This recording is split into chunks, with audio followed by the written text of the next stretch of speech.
Di akhir zaman ya, mungkin musuh-musuh Islam akan mengalami kemajuan teknologi yang kuat. Nanti kata Nabi, pohon-pohon bicara, batu bicara. Apa kata mereka? Wahai Muslim, di sini ada Yahudi. Saya mau tanya Bapak Ibu, itu gimana caranya itu mengetahui pohon ngomong itu?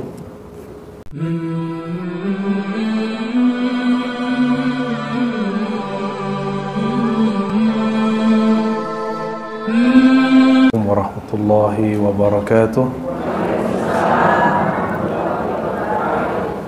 Alhamdulillah rabbil alamin, wassalatu wassalamu ala sayyidil mursalin wa ala alihi wa ashabihi wa li baitihi wa dhurriyyatihi ajma'in, wa ba'du. Allahumma shalli wa sallim barik ala sayyidina Muhammad.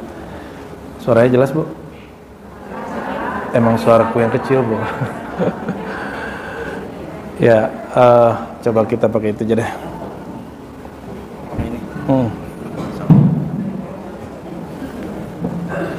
Masjidnya bagus, harusnya mic-nya lebih bagus ya. Ini Dustur ya Sayyidi ya Rasulullah, Dustur ya Sayyidi ya Rasulullah. Baik, kita sudah sahabat tak jumpa. Ya, sahabat Bu ya.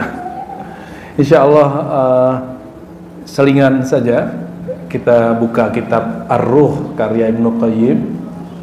Ibnu Qayyim ini imam salafi, namun dia punya kitab yang sangat otoritatif tentang perkara yang selalu diperdebatkan di kalangan salafi dan aswajah. Saya heran, kitabnya udah ada tapi orang masih bertengkar aja ya, untuk persoalan-persoalan hal-hal yang sifatnya khabariyah ya, yang dikhabarkan secara rohani, imani oleh Rasulullah. Begitu juga pengalaman-pengalaman rohani para ulama ya. Nah, ini menarik, kenapa beliau membicarakan ruh tapi dengan pendekatan, bukan pendekatan ilmu tasawuf.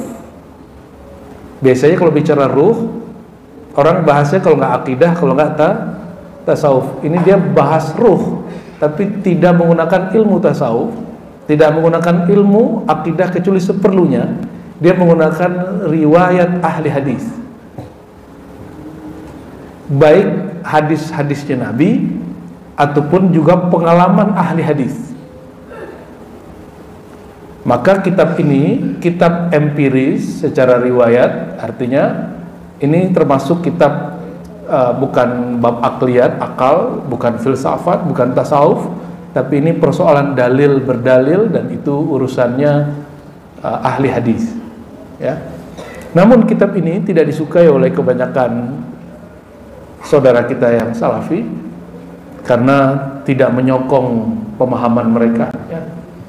Tapi ala kulli hal al-haq naquluha wa nusarrihuha walau kana murran ya. Kita akan tetap terus terang untuk hal kebenaran. Seandainya di pandangan imam kita ada yang berbeda dengan kita juga nggak ada masalah.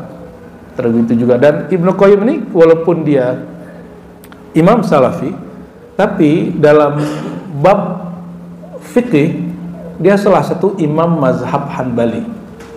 Jadi di mazhab kita di sini Syafi'i.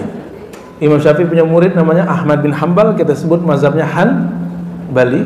Di abad ke-8 Hijriah muncul seorang imam ya,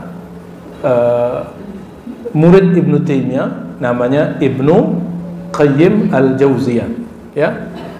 Ibnu Qayyim al-Jauziyah ini lama ngaji kepada gurunya Ibnu Taimiyah, bahkan beberapa kali membersamai gurunya masuk penjara. Ibnu Taimiyah ini Bapak Ibu orang yang kontroversial tapi sangat setia dengan pendapatnya, sangat istiqomah membela pemikirannya, dan dia meyakini yang dia perjuangkan itu ajaran ulama terdahulu, kalau bahasa kitanya salaf ya. Namun ulama mazhab zaman itu 80%, 90% lebih, bahkan klaim dari Imam Subki 100% lebih itu yukhalifunahu, berbeda pandangan dengan Ibnu Taimiyah. Jadi saya nanya waktu itu kepada guru kami, Syekh Hasan itu masih hidup, beliau bikin jamiah belakangan, kampus di Cipanas sana, kampus sekolah tinggi agama Islam Asy-Syafi'i. Itu pengajarnya kebanyakan dari Suriah. Jadi anak-anak ibu kalau teman pesantren coba tes di sana, itu kualitasnya hampir sama, bahkan ya untuk fikih lebih bagus dari Libya. Kalau Libya bagus bahasa, kualitasnya sama seperti orang kuliah di luar negeri. Ya, saya nggak tahu mereka dapat gelar RC apa sarjana alam gaib, Bu, SAG. Sebenarnya bagusan SAG, Bu. Kalau LC itu ibu harus muadalah dulu. Muadalah itu penyetaraan dulu. Orang kan kira LC itu keren ya. Saya kan di LC juga, Bu. LC itu ibu kalau tamat di kampus-kampus yang kalau di Indonesia yang punya kerjasama dengan luar negeri, atau ibu tamatan luar negeri khususnya Timur Tengah yang dijajah oleh Prancis dulunya. Mereka menggunakan istilah apa bahasanya? License itu liaison ya. Bahasa Arabnya ijazah. LC itu S1, tapi beda S1 sana dengan sini. S1 di Indonesia ada skripsi, ada paper. Kalau di Timur Tengah tidak ada paper. Dan mohon maaf, ini nasihat saya untuk para LC, ini yang membuat Anda berbeda dengan SAG. Karena SAG, sarjana agama Islam, sarjana filsafat Islam, sarjana teologi Islam, sarjana hukum Islam, mereka ini sudah melakukan diskursus, sudah diuji semenjak S1, sudah biasa diskus. Tapi sebodoh-bodoh LC bisa bahasa Arab, itu aja bedanya. Sebodoh-bodoh LC bisa, sepinter-pinter SAG kadang-kadang banyak nggak bisa bahasa Arab juga. Itu plusnya. Jadi dalam keterbukaan berpikir lebih terbuka SAG. Tapi dalam, mohon maaf, doktrin, LC biasanya belum terbiasa ya, untuk berpikir terbuka. Jadi maunya menang sendiri aja. Kecuali LC yang dapat hidayah dari Allah ya. Maka dia pasti lanjut S2 ya. Nanti lanjut S3 ya. Kan beda sudah. Kalau udah S2 itu kita diajar tidak hanya untuk mengumpulkan data, menghafal data. Kita langsung menganalisa dan mengkritisi. Kalau S3 ibu buat teori. Maka kalau ada yang masih LC, MA, mohon maaf, geritik-geritik saya bukan sombong, Bu, tapi fakta. Saya nggak elok mau menanggapinya. Dia kalau mau debat-debat ilmiah, dokter dulu lah ya. Dokter dulu, baru enak kita ngobrolnya. Kalau nggak akan muncul emosi, tidak ilmiah. Ya, kecuali dia bisa menjaga itu. Ya. Ini pesan dari profesor saya ya. Kamu nggak usah tanggapin yang begitu-gitu, kecuali dia dokter. Oh siap, saya bilang gitu aja ya. Siap profesor. Dan juga kawan kita Dr. Buya Aldomi itu ya, diundang sinilah Ustaz ya. Buya-buya itu juga banyak yang muda-muda ya. Baik, kembali ke sini. Nah, di dalam kajian kita dalam mazhab Islam ada mazhab Hanbali, salah satu tokohnya adalah Ibnu Qayyim Al-Jauziyah. Ibnu Qayyim Al-Jauziyah tidak la yakhruj walau shibran min ra'yi syaikhi. Dia tidak pernah keluar sedikit pun dari kalam gurunya. Jadi yang dia ajarkan itu representasi daripada ajaran Ibnu Taimiyah. Nah, dan besar kemungkinan, ini boleh saya sebut, inilah titik temu Ahlus Sunnah Aswaja dengan Salafi kalau mereka mau buka kitab ini. Cuma kita sudah cek syekh-syekh yang di sana, mereka kitab ini benci sekali. Oh, ini hada laysa bisahih, hada min al-muftariyat, hada min aqdamil kutub lahu. Itu bahasa Arabnya macam-macam. Oh, ini kitab nggak benar karya Ibnu Qayyim. Ini karya dia yang sudah direvisi. Ini karya dia di awal-awal. Macam-macam. Jadi nggak ada, itu cuma spekulasi, bukan pembuktian. Ya, saya nggak tahu Bapak Ibu ini bisa ngikutin obrolan saya atau tidak. Bisa? Serius? Jangan-jangan aku mau asik ngomong sendiri lagi. Ya.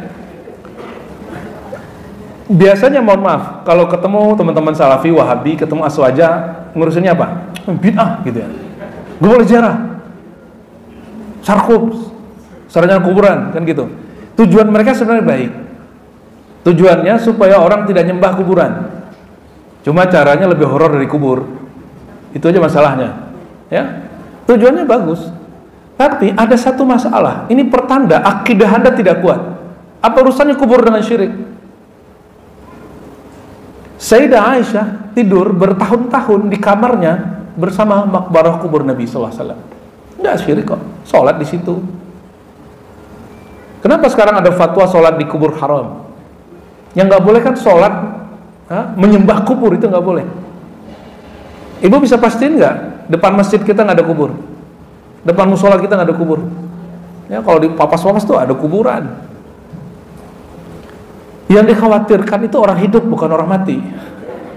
Ya, jadi sebenarnya karena akidah yang dibangun oleh Salafi itu dibangun dengan trilogi tauhid. Nanti silakan baca disertasi saya yang sudah jadi buku. Jadi ini Tahadus bin Imam, menceritakan iman. Bapak Ibu bukan lagi pamer, tapi menceritakan iman kan boleh. Nikmat berfikir dari Allah. S1, S2, S3 saya akidah, falsafah dan tasawuf, usuluddin. Jadi mulai dari S1 sampai S3 saya mendalami usuluddin, akidah, falsafat, tasawuf. Ketika menulis laporan paper skripsi S1, saya gabung antara kajian akidah dan tokoh sufi Ibnu Arabi. Kita cek apakah benar Ibnu Arabi itu kafir sesat.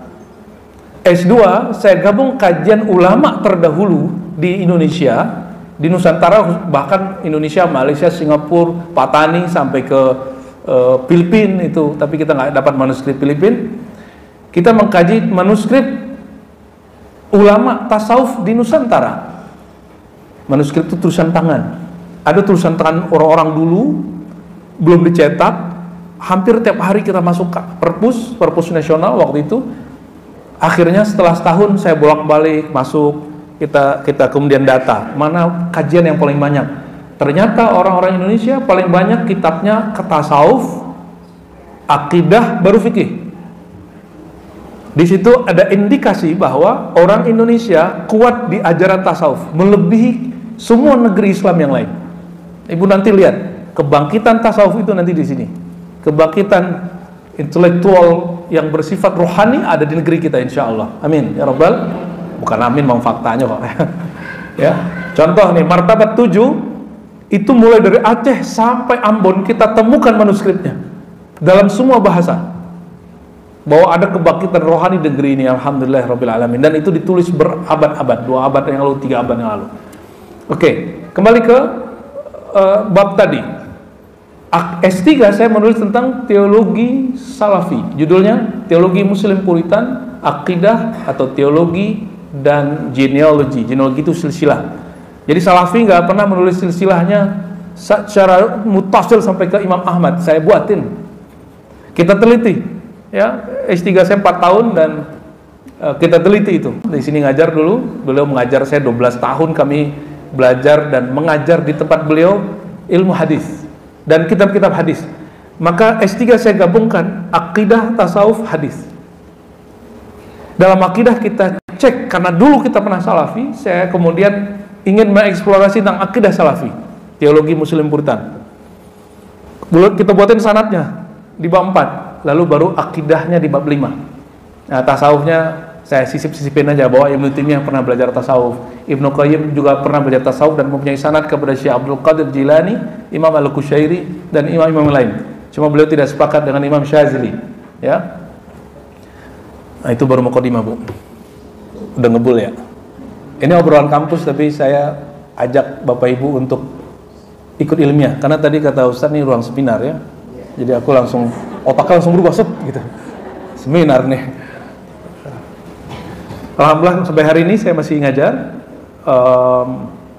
Ngajarnya alhamdulillah di kampus Quran. Jadi saya doa, ya Allah, aku ini belajar hadis udah lama, belajar akidah, tasawuf, filsafat udah lama. Ada satu yang saya belum fokus, yaitu khidmat lil Quran. Nah, lama habis itu pindah ke Institut Ilmu Al-Quran. Dari UIN saya pindah ke IIKI namanya, Jakarta. Dan saya ngajar di Pasca Sarjana. Dan muridnya Masya Allah, kiai-kiai. Jadi muridnya bukan bocil-bocil kayak di UIN ya. Tapi murid-muridnya kebanyakan hafizah ya. Tapi Masya Allah, sampai hari ini Allah jaga Quran itu lewat saya ngajar ya. Alhamdulillah. Doakan supaya kami istiqamah min rabbal alamin. Ini tahdits binimah bukan lagi tafakhur. Jadi Nabi menceritakan kebaikan, wala fakhra, ini bukan sombong, kata Nabi SAW. Ittiba'an bihi, ngikutin itu. Maka kita biar siap baca kitab ini. Biar siap baca kitab ini. Bahwa saya baca kitab ini ada sanadnya kepada beliau. Jadi kita pun punya sanad ke Imam Salafi. Bahkan alhamdulillah kami punya sanad akidah Wahabi, saya punya sanadnya. Ya, mungkin Wahabi sendiri nggak punya sanad itu dan kita punya sanadnya. Kita juga punya sanad ke aliran-aliran yang aneh-aneh itu punya. Ya, hanya sekedar menjaga genealogi keilmuan, keilmian murni ya. Nah, Imam Ibnu Qayyim dikira orang dia ini Imam Salafi yang suka bir-birin orang. Ternyata Ibnu Qayyim ini lebih dari separuh karya dia tentang tasawuf atau yang mendukung ajaran para sufi.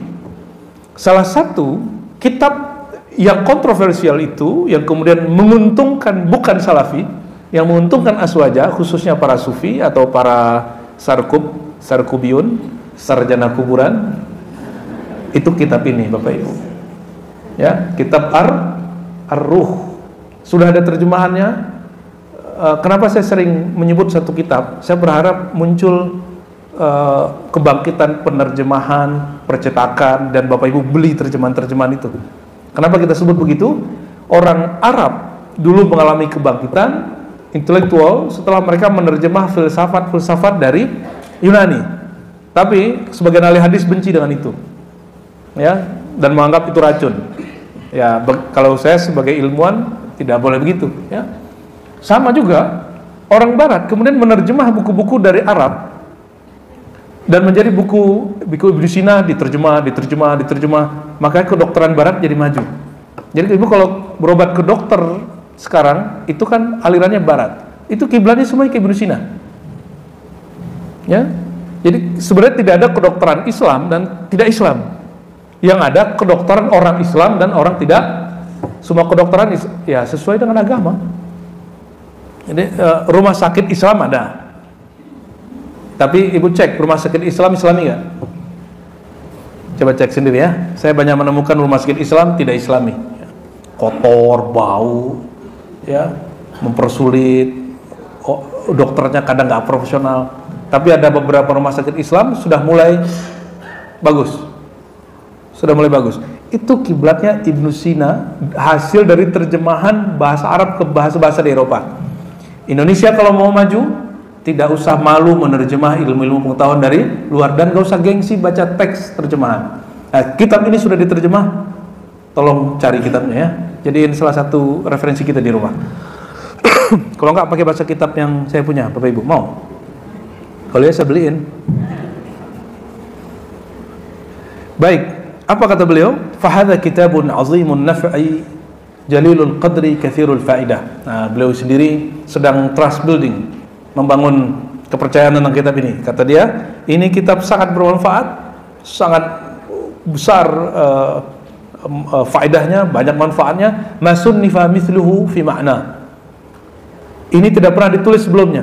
Ini kalau kita ditulis di deskripsi, ada satu bab, subbab judulnya penelitian dahulu yang relevan. Jadi kita cek bahwa tulisan kita ini bukan mengulang yang lama.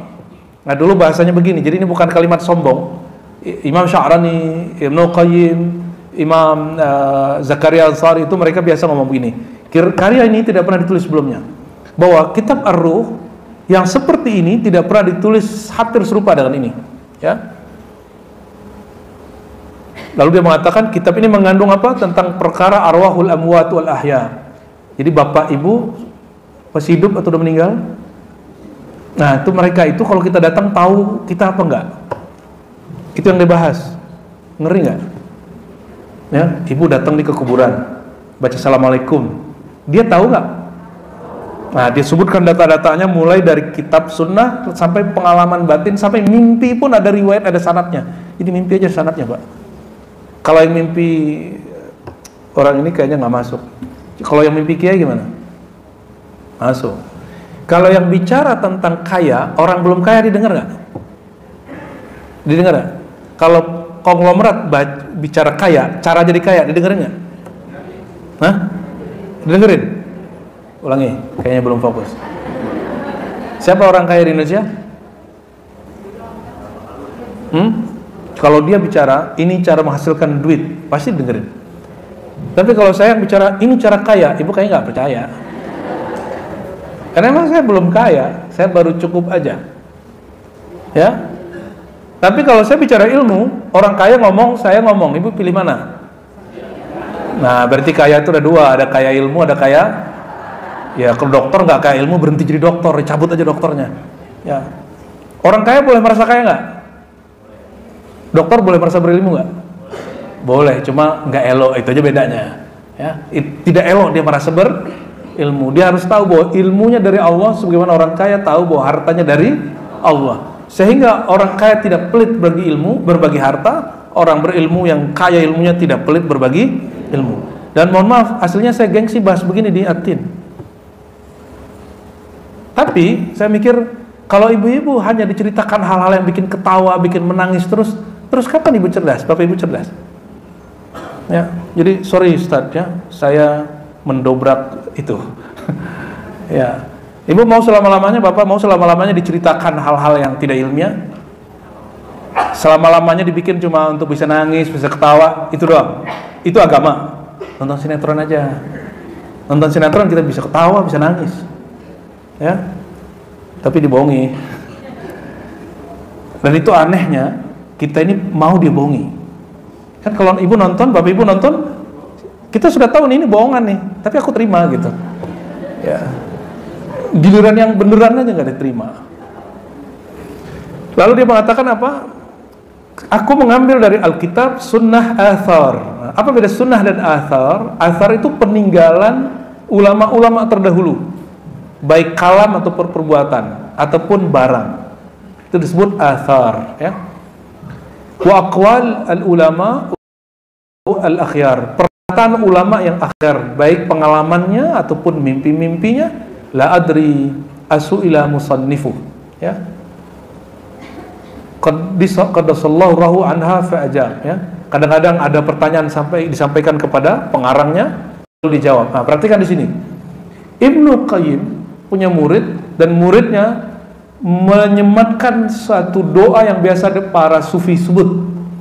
Syekh Abdul Qadir Jilani, qaddasallahu sirrahu.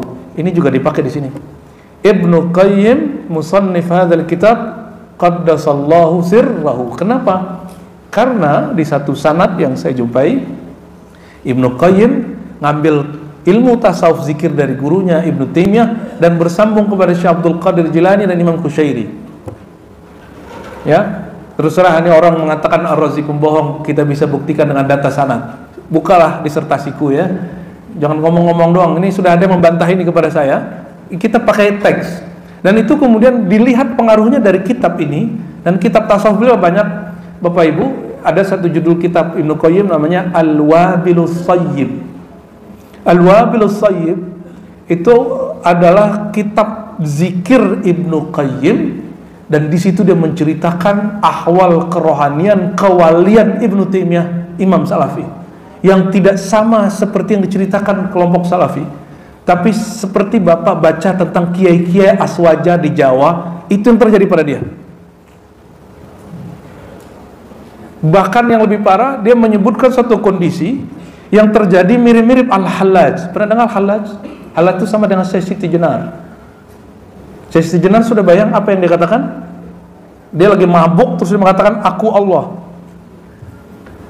Tapi ini dalam skala yang lebih kecil. Apa kata Ibnu Taimiyah? Dia ditanya, wahai Tuan, Anda ini sebentar masuk penjara, keluar, masuk lagi, keluar, masuk lagi. Apa jawaban dia? Wahai Ananda, jannati fi sadri, sorgaku di dadaku. Jika aku keluar dari penjara, aku sedang rekreasi. Jika aku dimasukin penjara, aku sedang masuk sorga. Saya mau tanya Bapak Ibu, sorga ada nggak di dada Ibu? Bapak? Sorga di sini apa di alam lain? Ini semi halaj namanya, semi Syekh Siti Jenar. Dan itu terjadi pada dia. Kenapa? Ibnu Taimiyah tidak menjawab dengan bab akidah, dia menjawab dengan bab rohani, bab rasa. Secara rasa nggak ada masalah. Tapi kalau dipahami itu secara akidah itu jadi masalah. Kalau orang mengatakan di dada dia ada surga, oh itu masalah itu. Surga nggak di situ. Secara akhbar dari Quran dan Sunnah bahwa surga itu di mana? Indaha jannatul ma'wa. Nah, di sisi Sidratul Muntaha itu ada surga yang luasnya seluas langit dan bumi, bukan di dalam dada. Paham? Bahwa Ibnu Taimiyah di akhir hayatnya terbukti positif menjadi sufi. Atas dasar itulah Ibnu Taimiyah, guru Ibnu Qayyim ini, yang dia nukil-nukil nanti pendapatnya di kitab ini, dikuburkan di pemakaman para sufi, makbarah sufiyah di Damaskus. Nah, ini saya lagi nunggu negeri Damaskus ini aman seamannya, kami mau ziarah ke sana. Dalam waktu dekat insya Allah kita ziarah ke Irak kalau aman ya, insya Allah. Lalu bab pertama, mungkin Bapak Ibu sudah nggak sabar. Bab pertama yang dibahas di sini apa? Kalau di sini kalimatnya, hal ta'riful amwat ziyaratal ahya'i wa salamahum amla, ya. Bab pertama yang dibahas, apakah orang yang mati mengetahui ziarah orang hidup dan salam mereka. Dulu saya pernah mengisahkan pengalaman rohani, mimpi ketemu zat-zat mulia. Lalu ada yang negur saya di sini, Ustadz, gak boleh riya. Loh, yang Ustadz siapa ya kan? Kan lucu gak? Jamaah negur begitu, tapi bagi saya, oh ini mungkin dia sayang sama saya. Ya, saya bilang, kenapa gak boleh Pak? Itu riya. Oh, dia gak bisa bedain. Riya itu fil amal, bukan dalam mimpi. Mimpi gak ada riya. Mimpi itu ujub. Apa beda riya sama ujub? Orang mimpi dia takjub ke dirinya. Kalau riya amal, itu aja udah salah. Menegur orang salah, kan lucu. Seharusnya dia kan ditegur duluan. Gak boleh Ustaz, nanti riya. Nah, karena nanti akan banyak cerita mimpi di sini. Saya kasih tahu Bapak Ibu, orang menceritakan mimpi dia tidak riya, yang terjadi pada dirinya ujub, merasa takjub kepada diri sendiri, bukan riya. Oke?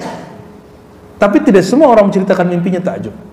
Sebagaimana tidak semua orang pakai baju bagus itu sombong. Ya. Lalu yang kedua apa yang mau kita sampaikan? Menceritakan mimpi bukanlah terlarang. Nah, ini lebih dari 30% cerita mimpi di sini. Ya, seandainya itu terlarang oleh ulama, maka sekelas ulama salafi tidak mungkin menceritakan mimpi. Kalau aswaja kan udah biasa, ya kan? Paham? Ya, jadi jangan antum kemudian dengar selentingan orang, nih, mohon maaf, ini saya ulang-ulang di mana-mana, ini meracuni spiritual dan intelektual banyak orang. Kalau ciri-ciri orang jumpa Nabi dia nggak pernah cerita. Ciri-ciri orang jumpa Nabi nggak pernah cerita.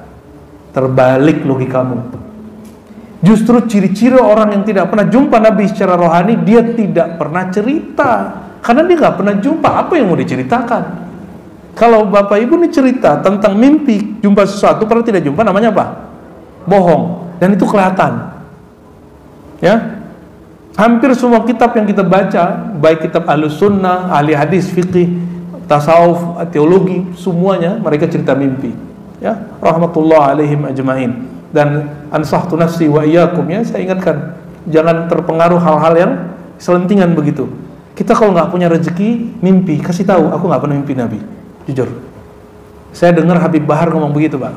Ya, saya nggak pernah mimpi Nabi karena saya ngerokok, katanya. Alasan dia ngerokok, cuma rokok yang disalahin. Tapi itu best. Dia ngaku nggak mimpi ketemu Nabi, itu bagus. Ya, daripada orang ngaku-ngaku itu. Baik, fa ahbabtu ba'da istikharatillahi ta'ala an aftahahu bihadil khutbah al-mubarakah. Lalu dia bukalah, ya, lalu dia berdoa, doakan pengarang ini, kata dia. Disebutkan gelarnya, terjemahan Al-Quran, Syekhul Islam, Qudatul Anam, Farisul Ma'ani wal Alfaz, banyak sekali. Imam Ibnu Qayyim Al-Jauziyah Al-Hanbali Ad-Dimashqi qadasallahu ruhahu wa nawwara darihahu. Pendek cerita, kita langsung masuk ke bagian pertamanya. Siapa tahu Bapak Ibu dapat manfaat 2 atau 3 riwayat, ya. 1, qala Ibnu Abdul Bar. Ada Al-Imam Al-Hafiz Ibnu Abdul Bar mengatakan thabata 'anin Nabi sallallahu alaihi wasallam. Telah sahih tetap dari Nabi sallallahu alaihi wasallam bahwa dia berkata, "Ma min muslimin yamurru 'ala qabri akhihi." Tidak adalah seseorang muslim yamurru 'ala, berjalan melewati qabri akhihi, kuburan saudaranya. Kana ya'rifuhu fid dunya, yang dia kenal waktu dia masih hidup. Ya. Fayusallimu alaihi, lalu baca salam kepada yang meninggal. Illa raddallahu alaihi ruha, kecuali Allah kembalikan ruhnya. Itu tidak hanya Nabi. Jangankan Nabi, orang Islam, dia meninggal, kita kenal dia di dunia, kita baca salam, Allah kembalikan ruhnya. Hatta yarudda alaihi salam, sehingga dia sanggup menjawab salam. Tadi lewat kuburan enggak? Ya, lewat kuburan tadi. Horor kali rumahnya ya. Fahadha nassun fi annahu ya'rifuhu bi'aini. Dan ini nas menyebutkan syaratnya kenal, tapi ada riwayat yang lain yang tidak begitu, ya. Wa yaruddu alaihi salam, dan dia membalas salam. Di dalam kitab Sahih Bukhari dan Muslim tidak mesti orang Islam. Kalau tadi orang Islam dan dia kenal, coba perhatikan. Wa fi sahihain anhu, juga diriwayatkan dari Nabi dalam kitab, dua kitab yang sahih, Bukhari dan Muslim. Al-Bukhari, coba kitab hadis hafalin. Sahih Bukhari, Sahih Muslim, Sunan Abu Daud, Sunan Tirmizi, Sunan Bonang. Gak nyambung ya. Lagi-lagi. Sahih Al-Bukhari, Sahih Muslim, Sunan. Sunan itu kumpulan sunnah. Kalau sunan bahasa Jawa, suhunan. Sunan Abu Daud, Sunan Tirmizi, Sunan Nasa'i, Sunan Ibnu Majah. Diapalin nggak bisa ini. Ya, itu Kiai Ali Mustafa Yakub yang almarhum dulu ngajar, itu yang belum khatamkan, per 4 tahun khatam, 4 tahun khatam, 4 tahun khatam. Beliau ngajar itu, 6 kitab itu ya. Di dalam 2 kitab Sahih Bukhari dan Muslim diriwayatkan bahwa Nabi SAW amara biqatla badrin faulku fi qalibin thumma jaa hatta waqafa alaihim wa nadahum bi asma'ihim, ya fulan ibn fulan wa ya fulan ibn fulan, hal wajadtum ma wa'ada rabbukum haqqan fa inni wajadtu ma wa'adani rabbi haqqan. Jadi ketika korban perang Badar, itu kebanyakan korban perang Badar muslim atau non muslim? Perang Badar. Yang kalah siapa perang Badar? Suka nonton sinetron kan, nggak cerita Badar kan diterima. Yang banyak korban perang Badar siapa? Itu perang Badar yang turun tidak hanya malaikat, jin muslim pun diperintahkan. Orang sebut nih halu, ente buka Sahih Bukhari. Kalau seandainya imam-imam seperti Bukhari ini halu, coba katakan Bukhari halu. Di saat orang perang Badar itu 17 Ramadan, mereka sedang puasa. Lebih hebat dari perang Tolut. Tolut 313 orang, mereka masih minum dengan seteguk tangan, ya, telapak tangan. Ini Ahlul Badar lebih dahsyat daripada 313 tentara Tolut. Ahlul Badar ini, kata Nabi, dikuatkan oleh ribuan malaikat dari langit. Jika kalian, kata Nabi, jadi Nabi nanya kepada malaikat Jibril, "Hei Jibril, itu yang turun malaikat-malaikat jenis apa tuh, kok banyak bener?" Kira-kira gitu. Kata Jibril, sebagaimana yang perang di antara kamu adalah orang terbaik, maka itu adalah orang-orang terbaik kami, malaikat terbaik kami. Itu ada di kitab Sahih Bukhari, Sahih Muslim, dan ada di Quran. Ya, Allah menguatkan dari 3.000 jadi 5.000 malaikat turun. Maka jumlah orang kafir yang berperang saat itu perlu dipertanyakan. Kalau diriwayatkan disebutkan 1000-an. Itu mustahil itu. Mestinya ribuan, lebih dari itu. Kenapa? Malaikat yang dikerahkan lebih banyak dari itu. Oleh karena itu guru saya mengkritisi beberapa riwayat tentang jumlah. Maka kita kembali ke salah satu balaghah dalam bahasa Arab. Kalimat 1000 itu menunjukkan banyak, bahwa bisa jadi 10 ribuan lebih. Ya, wallahu a'lam bishawab. Jadi siapa jumlah korban terbanyak? Kafir? Nabi nggak kenal. Nah, amara biqatli badrin. Pada saat perang Badar selesai, orang-orang kafir Quraisy yang gugur itu dimasukin ke jurang, ke parit gitu ya. Summa jaa hatta waqafa alaihim, lalu Nabi berdiri di atas parit, di tebingnya.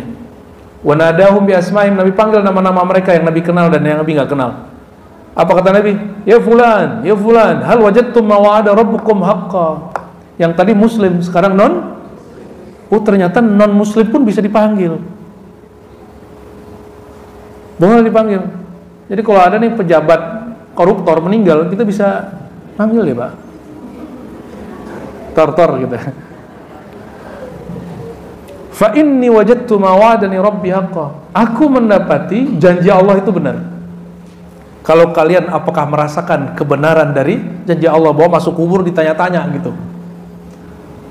Sayyidina Umar belum diajarkan cara berkomunikasi dengan orang mati. Belum bergelar muhaddatsun. Muhaddatsun itu dapat berkomunikasi gaib. Itu ada di Sahih Bukhari juga. Ini yang disebut metodologi epistemologi rohani, ya. Ini yang kemudian gak diterima oleh orang-orang eksak hari ini. Padahal itu semua ilmiah menurut Imam Ghazali. Walaupun saya tidak menyebutnya ilmiah murni, ya. Nabi nyapa mereka, lalu beliau mengatakan, apakah engkau mendapati janji Allah di dalam kubur? Aku mendapatinya benar di sini. Lalu Sayyidina Umar bertanya, ya Rasulullah, ma tukhatibu min qaumin qad jayafu? Di riwayat lain hal, ya. Hal tukhatibu aqwaman atau min aqwamin qad jayafu. Apakah engkau wahai baginda tukhatib, berbicara dengan orang yang sudah menjadi bangkai? Faqala, Nabi SAW jawab, walladzi ba'athani bil haqq, demi Allah, ya, yang mengutus aku, ma antum bi asma' lima aqulu minhum, kalian tidak akan dengar apa yang aku katakan kepada mereka, ya. Walakinnahum la yastati'una jawaba. Nah, ini bedanya muslim dengan non muslim. La yastati'una, ini yastati'un ini agak sulit dibaca dulu, kan yastati'un, ya. Mereka tidak sanggup menjawabnya. Kalau orang Islam, Allah berikan kesanggupan menjawab. Semoga kita meninggal dalam keadaan Islam. Amin ya rabbal alamin, ya.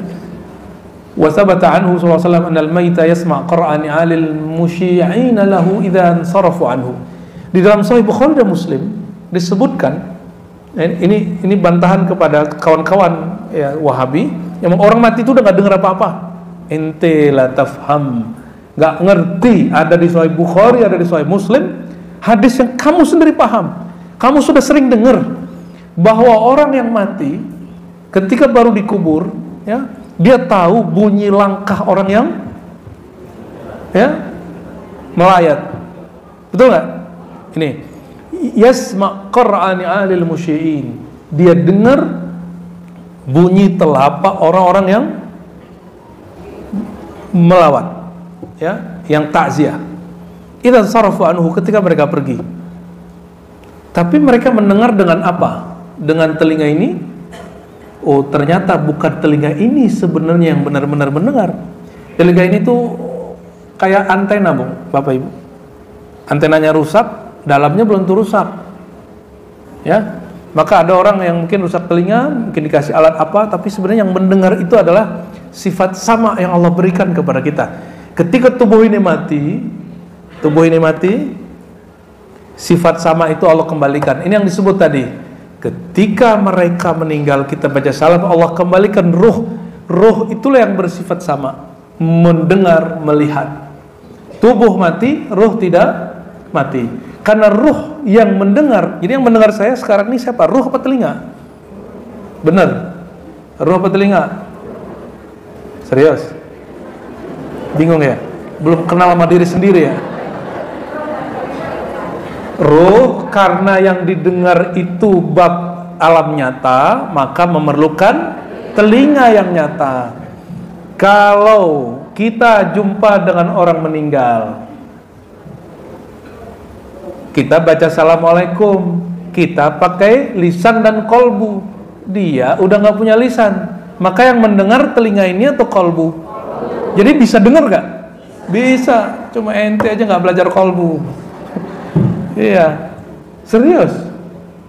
Nabi bisa dengar, kenapa? Karena ruhnya hidup. Sayyidina Umar kemudian juga dapat mendengar dengan bimbingan Sayyidina Muhammad SAW, dan ini dapat dipelajari. Siapa bilang nih keramat? Ini bukan keramat.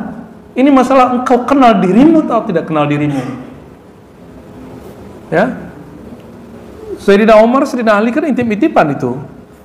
Ada sahabat di Sunan At-Tirmizi, murid Imam Bukhari, itu lagi itikaf, dia dengar ada suara orang baca surat Al-Mulk di dalam kubur. Itu yang dengar telinga dia atau batin dia? Batin dia yang dengar. Karena dia sudah masuk alam lain. Nabi lagi duduk-duduk, Sahih Bukhari Muslim, ya, tiba-tiba ada dentuman suara keras, kayak bunyi ada bola raksasa jatuh, boom. Bapak Ibu pernah dengar kalau orang pasang pasak bumi, tung, kira-kira begitu, bergetar, itu bergetar dan mereka terdiam. Nabi dengar, sahabat dengar. Apa kata Nabi? Itu suara batu yang jatuh 70.000 tahun yang lalu, baru jatuh sekarang. Itu bahasa taksir, ada yang nyebut 70 tahun, ada yang 70.000 tahun. Wallahu alam riwayat yang kuatnya. Mungkin itu perbedaan riwayat sahabat atau tabi'in. Nabi nyandar, itu ternyata dapat mimbar baru, sandarannya ditinggal. Itu sahabat dengar, sandarannya nangis. Ibu bisa dengerin pohon nangis ya? Hah? Kan ngeri kalau kita tiap hari dengerin pohon nangis ya. Alhamdulillah ya. Maka ilmu ini jangan dipakai juga setiap saat. Dia seperti menggunakan ini alat. Pakai alat itu kita bisa dengar. Ya. Allahumma sholli ala sayyidina Muhammad. Di akhir zaman ya, mungkin musuh-musuh Islam akan mengalami kemajuan teknologi yang kuat. Nanti kata Nabi, pohon-pohon bicara, batu bicara. Apa kata mereka? Wahai Muslim, di sini ada Yahudi. Saya mau tanya Bapak Ibu, itu gimana caranya itu mengetahui pohon ngomong itu? Itu hadis Sahih Muslim. Hadis Sahih gimana kira-kira? Udah siap belum teknologi lain ini? Mereka mungkin punya satelit, kita nggak punya. Satelit kita aja diluncurkan, BRI aja diluncurkannya di Paris kok. Ya, BBM kita Singapura yang masain. Ya, negara kecil tapi besar sekali kekuatannya. Kita takjub juga mereka ini kecil kok bisa hebat begitu. Indonesia, kita nggak bisa ngejar, mungkin bisa ngejar tapi udah telat. Maka kuatkan rohaninya. Ya. Nikmati aja fasilitas teknologi yang ada, tapi kuatkan rohaninya. Ya, jangan debat lagi guru udah meninggal, mursyid udah mati, gimana mau cari mursyid gimana? Ya, oh itu nggak update menurut saya. Ya, Imam Syarani mengatakan kalau guru meninggal, ya ziarahilah. Maka belajar kepada guru cara dialog rohani, sehingga nggak nanya lagi ke mursyid yang lain. Nanti dia akan kasih jawaban. Kamu cari mursyid yang lain atau kamu teruskan denganku. Nah, nanti belajar ilmu ini, Bapak Ibu. Ya. Di sini Nabi mempertontonkan secara terbuka berdialog dengan orang mati. Betul? Nabi terang-terangan ada hadis bicara dengan orang Islam yang sudah meninggal, ada hadis Nabi berbicara dengan orang yang sudah meninggal dan dia kafir. Dalam hadis yang sahih, yang paling ibu apal ini apa kalau doa lewat kubur, Bapak? Yang paling hafal bahasa Arabnya, yang Arabnya sudah Arab maklum. Assalamualaikum ya ahlal kubur, kan enak tuh ya, bener ya? Hafal semua nggak? Coba lagi. Ya, saya baca ya, jawab ya. Assalamualaikum ya ahlal kubur. Gak mau jawab deh. Ya. Kalau hadis yang sahih yang lain, Assalamualaikum dara qaumin mu'minin, ya. Banyak sekali.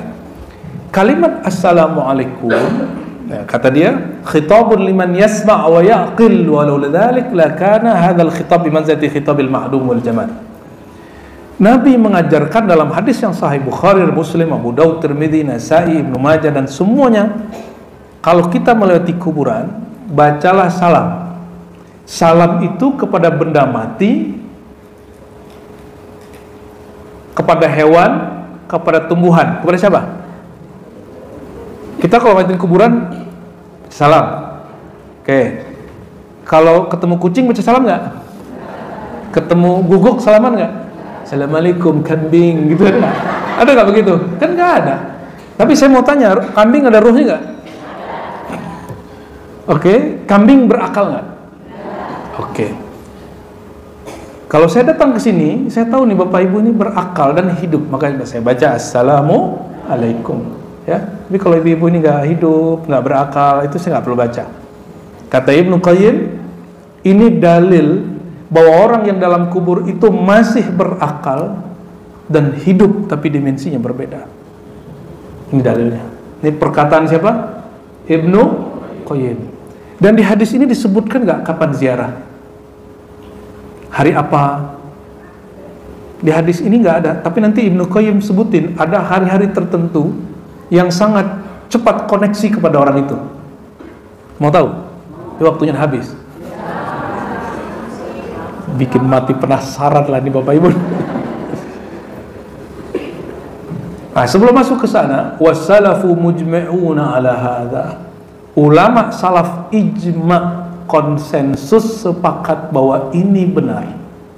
Waqad tawatarat al-athar, dan riwayatnya mutawatir. Mutawatir inkar bab ini kafir.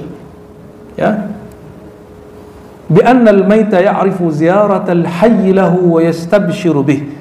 Bahwa orang yang mati, kata Ibnu Qayyim, imam salafi yang diikuti Wahabi, yang diikuti oleh banyak orang yang hari ini anti bid'ah, tapi mereka tidak paham bab ini. Kata dia, orang mati ya'rif ziyaratal hayy, dia tahu ziarahnya orang hidup dan dia senang, yastabshiru bih, bahagia. Yang bahagia itu benda mati atau benda hidup? Benda hidup lah. Dan dia sebutkan satu riwayat yang panjang ya dari Sayyidah Aisyah, qalat qala Rasulullah sallallahu alaihi wasallam, "Ma min rajulin yazuru qabra akhihi." Tidaklah seseorang menziarahi temannya atau saudaranya, wa yajlis indahu, lalu duduk, illa sta'nasa bihi wa radda alaihi, kecuali dia merasa mesra. Orang dikubur merasa mesra. Maka nanti yang sensitif rohaninya, dia ngerasa kayak dipeluk, dia ngerasa kayak dijawab salamnya. Itu bukan bohongan. Ya, dia ngerasa dipegang pahanya. Itu bukan paha jasa dia. Jadi ketika ada anak-anak muda pemberantas halu, katanya begitu, tapi nggak mengerti metodologi yang ada dalam filsafat, dalam akidah, dalam usulu ahli sunnah wal jamaah, dia mengingkari sesuatu yang terjadi. Dia orang yang walinya hidup. Kalau udah meninggal dulu, ulama dulu, Arab baru dipercaya. Seperti kejadian pada Aba Gurus Kupul. Ya, Aba Gurus Kupul cerita apa? Rasulullah cium pahaku. Loh, kan beliau masih zuriat Nabi. Ya, masih zuriat Nabi, diyakini oleh nasab keluarganya, wallahu alam, tapi nggak jalur habaib yang kita kenal hari ini. Ada yang mengatakan jalur habaib Aidrus, wallahu alam. Ada yang mengatakan itu nasab ijazah. Ya, kalaupun tidak, semua kita bersumber dari nur Sayyidina Muhammad SAW, maka Nabi sedang mencium bagian dari dirinya. Kan bagi orang ini, siapa Aba Gurus Kumpul dicium pahanya sama Nabi? Itu logika ente nggak masuk akal, nggak ngerti ma'rifat nur Muhammad sallallahu alaihi wasallam. Ya. Jadi ilmu ini sebenarnya tidak ada kontradiksi Bapak Ibu. Kajian hadis, kajian apa ya? Kita yang kontradiksi itu di sini. Hadisnya memang nggak kontradiksi. Saya bacakan satu riwayat tentang hari apa mereka paling koneksi kalau kita ziarah. Ya. Bismillahirrahmanirrahim. Ya. Min hadatsani Musmi' qala hadatsani rajulun min ali Asim al-Jahdari. Jadi keluarga Asim al-Jahdari jumpa Asim Jahdari, ulama besar zaman itu, fi manami, ya, dalam tidur. Ba'da mautihi bi sanatain, setelah meninggal 2 tahun terus orang mimpi dia. Ini yang nulis siapa? Ibnu Qayyim, imam salafi. Halu enggak nih? Terserah ente kalau masih bilang halu ya. Faqultu alaysa qad mutta. Yang nanya, yang mimpi nanya, wahai Asim, bukannya engkau sudah mati? Ya. Alhamdulillah, saya kalau mimpi orang mati, saya sadar Pak dia mati Pak. Dan saya tahu itu mimpi biasanya. Wah, boleh mimpi nih. Dikasih tahu biasanya ini lagi mimpi. Qala bala, dia jawab, betul aku sudah meninggal. Qultu fa aina anta? Di mana posisimu? Di tebing neraka atau di taman surga? Jawaban dia apa? Ana wallahi fi rawdatin min riyadil jinan. Aku di taman-taman surga demi Allah. Ya. Ana wa nafarun min ashabi. Aku dan beberapa sahabatku. Najtami' kulla lailati jum'atin. Kami kongkow, ya, Nobar dia kayaknya ya. Setiap malam Jumat. Jadi orang kalau kenal, dia diskusi lagi di sana, ngaji lagi di sana, muzakarah lagi di sana, ngomongin tentang yang ditanyain malaikat, man rabbuka man nabiyuka itu. Ya. Wasabihataha, lalu subuh Jumat, kami datang ila Bakr ibn Abdullah al-Muzani. Ini perhatikan bahwa di alam sana mereka juga melakukan kunjungan-kunjungan. Pada pagi subuh kami datang kepada tempat Bakr al-Muzani. Jadi orang-orang udah meninggal itu ada jumpa ini, ngaji lagi ke sana, ngaji ke sana. Ini bukan cerita bohong, ya. Ini hakiki. Cuma bedanya kalau guru kita di surau, di zawiyah, di pesantren, dia cerita pengalaman dirinya. Kalau sekarang isi kitabnya dan ini ilmiah, ya. Ilmiah minimal secara khabarnya, ya. Qala qultu ajsadukum am amrawahukum. Yang nanya polos, itu jasadmu apa ruhmu yang ngumpul? Ya, wajar ya. Wajar, ini menjawab apa yang kita pikirkan barusan. Jawaban dia, Asim, hayhata, ya, baliyatil ajsam wa innama tatalaqal arwah. Tubuh kami sudah hancur, sebagaimana engkau tahu. Itu adalah perjumpaan rohani. Saya mau tanya, Bapak Ibu punya rohani? Punya ruh? Orang meninggal punya ruh? Mungkin nggak ruh orang yang jasadnya masih ada jumpa dengan orang yang jasadnya sudah tiada? Mungkin. Kalau Bapak Ibu ini tidak belajar cara yang dilakukan Nabi, Umar, Ali, sebagian sahabat, Uwais Al-Qarni, Hasan Al-Basri, Ja'far Sadiq, Junaid Al-Baghdadi, Syekh Abdul Qadir Jilani, Bahauddin Syah Naqsyabandi, kalau tidak bisa melakukan seperti mereka perjumpaan rohani dalam keadaan sadar, yang tasdik percaya akan diberikan dalam keadaan mimpi. Ya, itu aja bedanya. Qala qultu fa hal ta'lamuna bi ziyaratina iyyakum. Nah, ini dia lagi konfirmasi hadis yang dia baca tadi. Kalau kami ziarah kamu tahu enggak? Qala na'am, kata Asim, betul. Na'lamu biha ashiyatal jum'ah kullaha. Kami tahu pada sore Jumat, wa yaumas sabat ila tulu'i syams, dan pagi Sabtu sampai sore. Ini hari apa? Udah lewat. Qala qultu fa kaifa dzalika dunal ayyam kullaha, dunal ayyam kulliha. Kenapa enggak tiap hari? Qala li fadli yaumil jum'ah wa 'azamati. Kok cuma hari Sabtu? Karena keberkahan hari Jumat. Jumat hari reuni alam semesta. Jadi hari ulang tahun alam semesta itu hari Jumat. Ini masih banyak lagi nih Bapak Ibu. Ya. Riwayatnya banyak sekali. Cuma saya ngajar hari ini mulai dari jam 1 sampai maghrib. Karena kami mohon doa juga, ini hari ya dekat-dekat 1000. Kenapa kitab ini saya buka? Saya nggak tahu juga tadi kenapa, ini baru tahu jawabannya hari ini. Detik ini. Ya kenapa nih? Ini baru saya download, tapi kitabnya ada di rumah. Cuma karena kita nggak bawa kitabnya. Hari ini mendekati, sudah lewat ya. Alf yawm tufya waladi, ya. Ini sudah 1000-an hari anak saya yang kedua berpulang, ketiga sebenarnya, karena gugur yang kedua. Mohon doa ya, semoga kami diberikan keikhlasan ya, dan dia di sana menjadi wildanun mukhalladun yang bersama Rasulullah SAW ya. Dan juga doakan, kami sedang menghidupkan kajian-kajian Ahlus Sunnah yang orang anggap tabu, tapi sebenarnya dia tidak tabu, cuma orang tidak biasa. Mohon doakan kami istiqamah. Kita sedang bangun ribat di Buaran Serpong ya. Silakan Bapak Ibu nanti kalau mau belajar zikir, belajar tasawuf, tarekat yang bersambung kepada Rasulullah, kepada salafus saleh, nanti di sana. Nanti juga ada kajian hadisnya ya. Ini kan bab dakwah, saya yang datang ke Bapak Ibu, tapi tolong juga datengin guru ya. Dan di sana menunya banyak karena ustadznya banyak. Jadi di sana semua orang yang saya izinkan ngajar, kami ada Hayatul Irsyad, jadi dewan keguruan, kemursidan itu memberi gelar mereka dengan gelar yang dulu guru saya beri, Buya ya.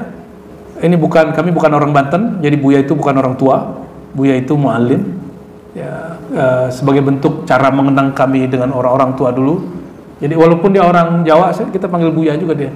Cuma karena dia senang dipanggil Gus, kita panggil Gus. Orang Madura kita panggil Rora. Ya, kita hidupkan kearifan lokal. Jadi semoga nanti ada masa nanti kalau perlu saya sampaikan ke Ustadz Karnali, ada zikir jama'i di sana, tempatnya masih tanah, Bu, ya. Masih ada satu pendopo. Semoga nanti Bapak Ibu bisa berzikir di sana. Saya nggak minta sedekah, Bu, ya, tenang. Saya cuma ngasih tahu kalau kita sedang bangun, doakan saja istiqomah. Tidak usah mengumpulkan duit di sini, tidak usah. Saya hanya minta doa suratul Fatihah. Ala hadinnya wa kullu salihah al-Fatihah.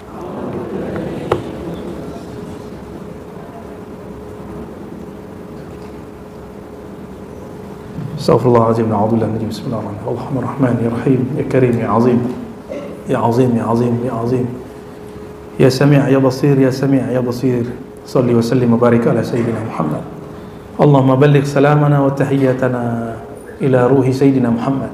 Ya Allah yang maha mendengar, yang maha menyampaikan, yang maha kaya, yang maha kasih sayang, sampaikan cinta kasih kami kepada sayyidina Muhammad SAW. Sampaikan cinta kami kepada seluruh hamba Engkau. Assalamualaikum ya jami'a ibadallahi salihin. Wahai semua hamba Allah yang di langit, yang di bumi, terimalah salam kami, terimalah cinta kami. Allahumma ya muqallibal qulub, ya muqallibal qulub, ya Allah kami memohon dengan satu doa yang sering dibaca baginda. Wahai yang maha membolak-balik hati, sabit qulubana ala dinika wa ta'ati. Mohon tetapkan hati kami untuk mengikuti agama Engkau, tetap taat kepada Engkau, tetap istiqamah kepada Engkau. Ya Allah, jika Engkau melihat kami melakukan maksiat, mohon tarik kami dengan rahman rahimu. Jika Engkau melihat kami melakukan suatu dosa kesalahan, bahkan kesesatan, mohon bimbing kami dengan kelembutan-Mu ya Allah, ya Latif, ya Latif, dan istiqamahkan kami di jalan-Mu. Allahumma ya Rashid, ya Rashid, arsyidna ila khairil ma'khazi. Ya Allah yang maha memberi petunjuk, yang maha cerdas, yang maha alim, tolong bimbing kami mendapatkan ilmu-ilmu yang mulia, ilmu-ilmu yang sangat mudah kami amalkan. Kami mendengar kalam dari Sayyidina Ali bahwa tiadalah orang berilmu kecuali yang mengamalkan ilmunya. A'inna ala dzikrika wa syukrika wa husni ibadati. Mohon ya Allah bantulah kami untuk mengamalkan ilmu yang diajarkan guru-guru. Ya Allah ya Rahman ya Rahim, ya Karim, jangankan jumpa dengan Nabi, jumpa dan dekat dengan guru pun kami tidak pantas. Jumpa dengan Nabi sangatlah mulia, jumpa dengan guru pun kami tidaklah elok. Ya Allah pantaskan diri kami, terimalah jiwa kami, terimalah ruh kami ini, binalah diri kami ya Allah, sehingga kami dipantaskan jumpa guru-guru mulia. Bersama mereka kami jumpa Nabi Muhammad sallallahu alaihi wasallam. Allahumma ya Allah, inna nas'aluka syauqa ila liqa'ik. Ya Allah, berikan kami rasa rindu yang kuat kepada Engkau, rindu yang kuat kepada kekasih Engkau, rindu yang kuat berjumpa Sayyidina Muhammad sallallahu alaihi wasallam. Mulai dari dunia ini, dunia yang fana ini ya Allah, izinkan diri kami ya Allah, izinkan diri kami merindui Engkau yang baqa ya Allah. Diri kami yang fana ini izinkan berjumpa Engkau yang maha abadi ya Allah. Allahumma ya Allah ya Nur, ya man huwa nurus samawati wal ard. Wahai pemilik cahaya langit dan bumi, hati kami gelap ya Allah, gelap oleh nafsu, gelap oleh dosa, gelap oleh kelalaian-kelalaian, gelap oleh diri yang merasa sibuk dengan dunia. Izinkan ya Allah kami merasakan manisnya iman, manisnya menyebut namamu, manisnya merindukan Nabi Muhammad sallallahu alaihi wasallam. Assalatu wassalamu alaika ya Sayyidina ya Rasulullah. Assalatu wassalamu alaika ya Sayyidina ya Rasulullah. Assalatu wassalamu alaika ya Abal Arwah. Assalatu wassalamu alaika ya Abar Ruh. Assalatu wassalamu alaika ya Sayyidal Awwalin Sayyidal Akhirin, ya Jaddal Hasanain, ya Sayyidina ya Rasulullah. Allahumma ya Nur, nawwir salamana ila Nuril Anwar. Wahai pemilik cahaya, sampaikan salam kami kepada Nuril Anwar, nur yang Engkau jadikan nurnya penerang hati kami, yang Engkau jadikan mencintainya menjadi mahar cinta kepada Engkau. Izinkan ya Allah kami merasakan cinta kepada beliau, dan mohon ya Allah jangan cabut cinta ini kepada beliau, jangan pernah Engkau hilangkan cinta ini kepada beliau. Dan ya Allah, isfa' lana fid darain, isfa' lana, isfa' lana, isfa' lana ya Rasulullah. Wahai baginda Rasulullah, izinkan kami yang tidak pantas ini, kami para pendosa ini, mendapatkan syafaat Engkau, mendapatkan bantuan Engkau. Amin ya rabbal alamin. Ya Allah, ij'alna wa ahlana wa dhurriyyatina minas salihin. Ya Allah, jadikan kami, keluarga kami, orang tua kami, anak-anak kami, semua orang-orang yang berjuang bersama kami, semua yang hadir pada pagi ini, semua yang mendengarkan kajian-kajian ini dengan hati yang tulus, hati yang ikhlas. Jadikan kami ya Allah orang-orang yang saleh. Ij'alna salihin. Jadikan hidup kami berjuang untuk agamamu, meninggal kami jihad di jalanmu, dan wafat kami ya Allah diperjumpakan, dikumpulkan dengan para kekasihmu. Rabbana ya Rabbana atina fid dunya hasanah wa fil akhirati hasanah wa qina adzabannar. Wa sallallahu ala sayyidina Muhammad walhamdulillahi rabbil alamin. Innallaha wa malaikatahu yusalluna 'alan nabi ya ayyuhalladzina amanu sallu 'alaihi wa sallimu taslima. Salawat Jibril ya, sama-sama, jangan malu-malu, kita salawat kepada beliau. Sallallahu ala Muhammad sallallahu alaihi wasallam. Sallallahu ala Muhammad sallallahu alaihi wasallam. Ya Nabi salam alaika, ya Rasul salam alaika, ya Habib salam alaika. Salawatullah alaika. Sallallahu ala Muhammad sallallahu alaihi wasallam. Sallallahu ala Muhammad sallallahu alaihi wasallam. Yang kuat. Sallallahu ala Muhammad sallallahu alaihi wasallam. Sallallahu ala Muhammad sallallahu alaihi wasallam. Subhana rabbika rabbil izzati amma yasifun wa salamun alal mursalin walhamdulillahi rabbil alamin.